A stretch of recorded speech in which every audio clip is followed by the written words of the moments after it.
बिस्मिल्लाहिर्रहमानिर्रहीम। अस्सलाम वालेकुम डियर स्टूडेंट्स। सो टुडे आज हम करेंगे HSSC 1 का chemistry practical based assessment model paper.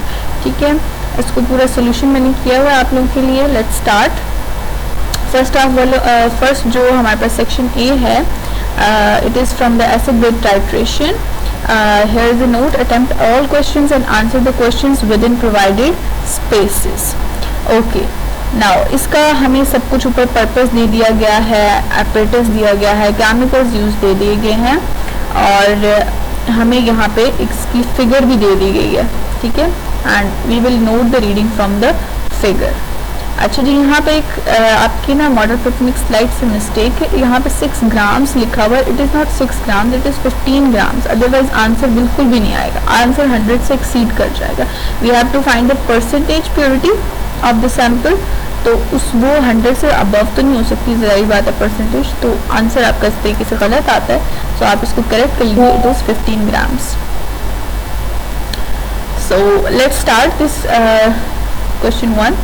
Apparatus हमें दे देंगे burette, pipette, funnel, conical flask, beakers, iron stand. Chemical जो हम यूज़ कर रहे हैं that are methyl orange, Na2CO3, 0.1 molar HCl, distilled water, solution of 6 gram of Na2CO3 in 1 m³ 10 cm³ Na2CO3, a required volume V2 of HCl in cm³। And यहाँ पर हमें जो है फिगर्स दी गई हैं, यहाँ से हमने रीडिंग को नोट डाउन करना। फर्स्ट वाले में देखें आपकी रीडिंग ऑलमोस्ट 0.4 है, आप इसको 5 भी लिख देंगे तो कोई मसला नहीं है। यहाँ पे फाइनल रीडिंग आप इसकी देखेंगे तो इट इज़ 27.3 एग्जैक्ट। और यहाँ पे टाइट्रेशन 2 सेकेंड में हमने ये वाली रीडिंग्स मैं आपको बताती हूँ कैसे लिए हैं। तो हम यहाँ पे सेकेंड वाले को हम यहाँ पे देखें 0.6 लेंगे एंड यहाँ पे फाइनल जो रीडिंग होगी दैट वुड बी 27 एग्जैक्ट। और यहाँ से आप देख सकते हैं टाइट्रेशन 3 की भी इसी तरीके से हमने मेजरमेंट लिया। अब ये वाली जो रीडिंग ली है हमने क्या किया है, हमने यहाँ पर माइनस कर दिया है। लेट मी एक्सप्लेन यू, एक के अंदर मैं आपको लिख के बताती हूँ कि फॉर एग्जांपल हमने इसको 27 फाइनल में से इनिशियल को माइनस किया, 27.3 में से मैंने माइनस किया है 0.4। तो मेरे पास जो आंसर आया दैट वाज 26.9। ठीक है, तो इस तरीके से ये वाली वैल्यूज आपने कैलकुलेट कर लेनी है।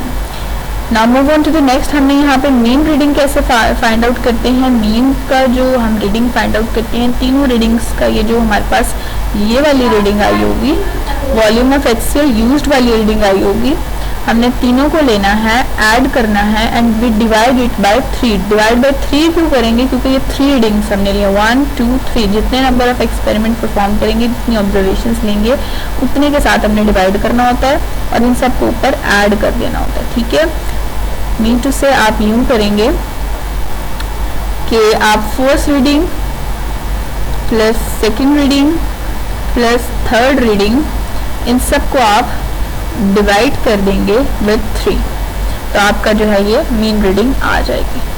ठीक है, hope you understood this. Okay, next is which one of the following figure shows end point when acid is added to Na2CO3 solution. Na2CO3 solution के अंदर जब हम डालते हैं एसिड को डालते हैं, ठीक है, तो क्या कलर शो करता है हमारा इंडिकेटर, वो हमारे पास रेड ऑरेंज रेड सा कलर शो होता है। तो आपने ना रेड को चूज करना है ना येलो को, क्योंकि प्योर रेड ऑरेंज सा मिक्सचर सा कलर आपने चूज करना है। B option is correct. Then what is the purpose of using methyl orange. तो मिथाइल ऑरेंज एक इंडिकेटर है जो कि हमें end point of titration show करेगा, जिससे हमें पता चल जाएगा कि रिएक्शन कंप्लीट हो गया। देन जो हमारे पास इक्वेशंस हैं इनको हमने ओवरऑल रिएक्शन इनका लिखना है। ओवरऑल रिएक्शन कैसे लिखते हैं कि हम बोथ साइड पे 2 रिएक्शन हमें गिवन होते हैं, बोथ साइड पे, यानी ये हमारी जो है लेफ्ट हैंड साइड है, this is our left hand side, और ये हमारी राइट हैंड साइड है एरो के। ठीक है, तो एरो के राइट हैंड साइड पे और दूसरी इक्वेशन के लेफ्ट साइड पे जो चीज़ सेम है वो कैंसिल हो सकती है। अब यहाँ पे NaHCO3 और यहाँ पे NaCO3, ये दोनों कैंसिल हो जाते हैं। ठीक है, अगर यहाँ पे 2 मोल्स होते तो 1 मोल कैंसिल होता, अगर 3 होते तो यहाँ पे 1 मोल कैंसिल होता और 2 बच जाते। ठीक है, नाउ बाकी हमने वैसे के वैसे लिख लिया, Na2CO3 HCl दो हो जाएंगे 1 + 1 2, इसलिए मैंने 2 साथ में लगा दिया। यहाँ से NaCl प्लस करेंगे 2 हो जाएगा, 2 NaCl plus water plus carbon dioxide आ जाएगा। देन कैलकुलेशंस में चलते हैं जी। This is the main thing. यहाँ पे हम लोग जो हैं, अच्छा जी, यहाँ पर हम लोग क्या करेंगे, नंबर ऑफ मोल्स जो है हमारे पास 1 आ जाएगा और नंबर ऑफ मोल्स 2 आ जाएगा। ये कहाँ से आया? From the balance equation. यहाँ पर आप देख सकते हैं कि Na2CO3 का 1 मोल है और जो हमारे पास HCl है इसके बैलेंस्ड केमिकल इक्वेशन में हमारे पास 2 मोल्स आए हैं। तो यहाँ से हमने सिंपली देखकर लिख लेना। उसके बाद हमारे पास फॉर्मूला हमें गिवन है, इसके अंदर जस्ट हमने वैल्यूज़ को पुट करना और हमारे पास मोलैरिटी ऑफ Na2CO3 आ जाएगा। अच्छा जी, वैल्यूज़ कैसे हमें पता चली हैं यहाँ पे भी देख लेते हैं। 0.1 ये कहाँ से आया है? इसको मैंने एज्यूम किया है 0.1 वाला एसिड वाला है सारा, और ये हमने दूसरी साइड पे Na2CO3 का लिया। तो जो M1 है that is molarity of the HCl, जो कि हमें ऊपर कहीं यहाँ पर हमने केमिकल यूज में बता दिया था कि 0.1 मोल HCl है, वहाँ से हमने वैल्यू ली है। एंड 26.6 जो थी दैट इज वॉल्यूम। तो वॉल्यूम हमने यहाँ पे अपनी कैलकुलेशन में मीन वॉल्यूम जो निकाला है ये वाला हम वॉल्यूम यूज करेंगे। देन उसके बाद हमारे पास जो N1 है वो तो हमने यहाँ पे लिख लिया, तो यहाँ से आ जाएगा, ठीक है। सो अब यहाँ पर जो M2 है वो हमने फाइंड आउट करना है, मोलैरिटी ऑफ Na2CO3 जो कि रिप्रेजेंट कर रहा है, और मल्टीप्लाई बाय वॉल्यूम इसका 10 है जो कि हम पेपेट से लेते हैं ना, तो वो 10 हम लेते हैं। एंड इसकी जो नंबर ऑफ मोल्स हैं दैट इज 1। इसको हमने सॉल्व किया तो हमारे पास आंसर आ गया 0.133। आप 2 डिजिट तक आंसर लिखिएगा 0.133 तक, ओके।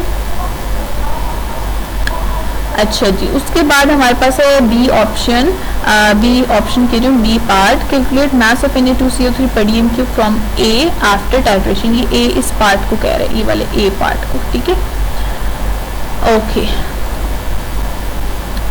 सो हियर आपने मास पर dm³ कैसे फाइंड आउट कर सकते हैं, उसका फॉर्मूला है molarity multiply by molar mass. Molarity हमने ऊपर फाइंड आउट किया, ये वाली यहाँ पे आ जाएगी, और जो मोलर मास है वो हम इसके कंपाउंड इसके फॉर्मूला से जो है वो फाइंड आउट करेंगे।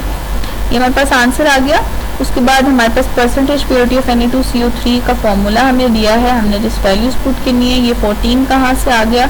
14.098, ठीक है, तो ये यहाँ से आ गया हमारे पास, और डिवाइड बाय 15 जो कि हमें शुरू में एक्सपेरिमेंट में दे दिया गया था यहाँ पे, ठीक है, जो मैंने करेक्शन भी करवाई। तो 15 लगाएंगे एंड मल्टीप्लाइड विद 100, तो यू गॉट द आंसर 93.98 या 99 आप कर सकते हैं राउंड ऑफ करके। एंड सेक्शन बी, इसके अंदर जस्ट आपके MCQs होंगे based on the minor practicals. सबसे पहले है कि chromatogram of a mixture of link is shown. आपको दिखाया गया है heat of solvent front is 10 centimetre. ये जो सॉल्वेंट फ्रंट है ये वाली लेंथ दैट इज 10 सेंटीमीटर, और जो येलो कलर के स्पॉट ने डिस्टेंस ट्रैवल किया वो भी हमें बता दिया 4.7। तो RF वैल्यू हमने फाइंड आउट करनी है। यू नो दैट कि RF वैल्यू हम कैसे फाइंड आउट करते हैं। RF वैल्यू हम फाइंड आउट करते हैं, उसका फॉर्मूला होता है RF इक्वल्स टू, हमारे पास जो फॉर्मूला होता है that is distance travelled bye solute from base line, ठीक है, divide by distance travelled bye solvent from base line. ये हमारे पास इसका फॉर्मूला होता है, थोड़ा शॉर्ट कर लेते हैं। अच्छा जी, तो ये मैंने फॉर्मूला यहाँ पे लिख दिया। इसमें आप यहाँ पे जो हमारे पास सोल्यूट है दैट इज येलो कलर, इसको हम लेंगे तो हमारे पास जो है ये हमारे पास हो जाएगा सोल्यूट, और ये वाला जो है सॉल्वेंट फ्रंट दिस इज ये। तो हम 4.7 को जब 10 से डिवाइड करेंगे हमारे पास आंसर जो आ जाएगा 0.47 सेंटीमीटर आ जाएगा। Rock salt can be purified by common ionic effect which of the following will give precipitate. तो प्रेसिपिटेट कौन देगा? HCl जब हम इसके साथ यूज करेंगे, ठीक है। HCl क्यों? क्योंकि NaCl जो रॉक सॉल्ट होता है दैट इज NaCl और HCl दोनों के अंदर क्लोरीन आयंस कॉमन आ जाएंगे, ठीक है। HCl जो रॉक सॉल्ट होता है दैट इज NaCl और HCl दोनों के अंदर क्लोरीन आयंस कॉमन आ जाएंगे। तो okay, third is lead and cadmium are colourless liquid. Lead और कैडमियम जो है दीज आर कलरलेस